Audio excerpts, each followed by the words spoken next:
by way of intervention.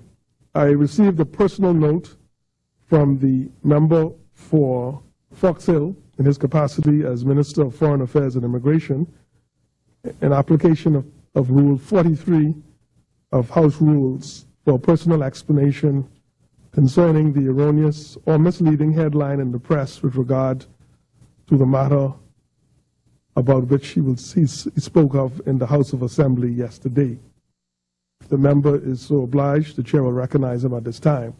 The Chair recognizes the Honourable Member for Fox Hill. Thank you, Mr. Speaker. I wish first to thank the Honourable Member for conceding these few minutes.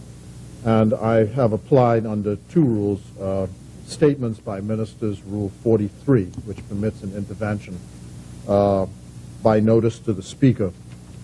And I had indicated to the press yesterday, which I was unable to do during my presentation, that I would address a headline which appeared in the newspaper called U.S. Fears Over Border Security. Because it's an oral statement, I'm asking if this can be, the statement can in fact be transcribed for onward passage to the press. The statement which appeared in the newspaper yesterday indicates that an officer of, it appears, one of the domestic police forces of the local police forces in the United States indicated that they have concerns about the relationship with criminal enterprises in the Bahamas smuggling people to the United States. I spoke with the Attorney General this morning, who happened yesterday to be speaking to the U.S. Chargé d'Affaires to seek some clarification about this, to find out whether this is in fact the view of the United States government. The best advice I have is that this is not the view of the United States government, and there may be some further explanation coming on this point. However, I do wish to say that the Bahamas is where it is geographically as it is related to the United States. And we are aware that there is smuggling from time to time going on between this country and the United States. What I do want to say is, first of all, the Bahamas government is in no way connected with or complicit in smuggling to the United States from this country. We know that our law enforcement agencies have been working tirelessly to try and combat this. As recently, I believe, as within the last 7 days, a number of persons were apprehended in what appears to have been preparations to be smuggled into the United States. So it's an ongoing exercise and review, and the Bahamas government is committing all of its resources to fighting this as an issue. We are in constant contact with both the intelligence officials and with their law enforcement agencies, both at a federal and at a state and municipal level, on trying to combat this issue. We discourage it.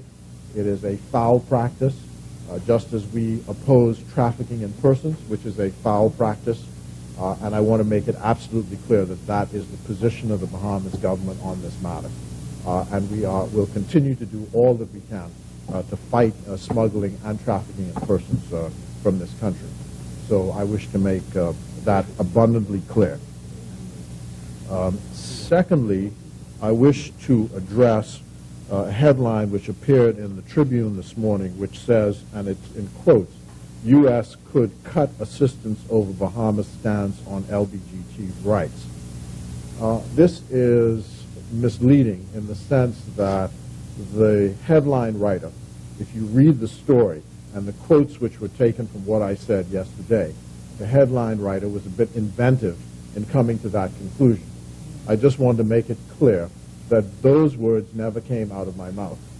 What I indicated is that we are allies of the United States of America, that the United States has policies, social policies, which it pursues.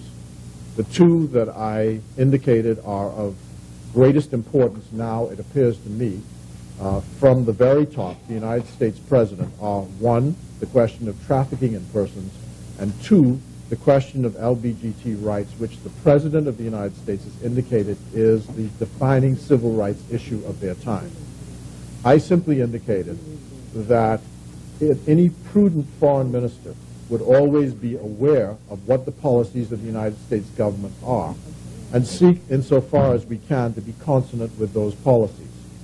I indicated that one of the ways which U.S. foreign policy operates is that if there are human rights abuses in a country, it is possible for aid to be cut to that country because of those human rights issues.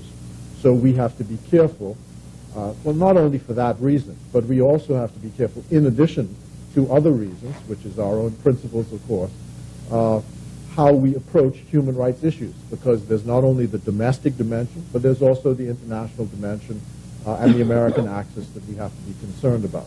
Now, I can see how the headline writer can be inventive about this. I suppose it helps to sell newspapers, and it's put in quotes.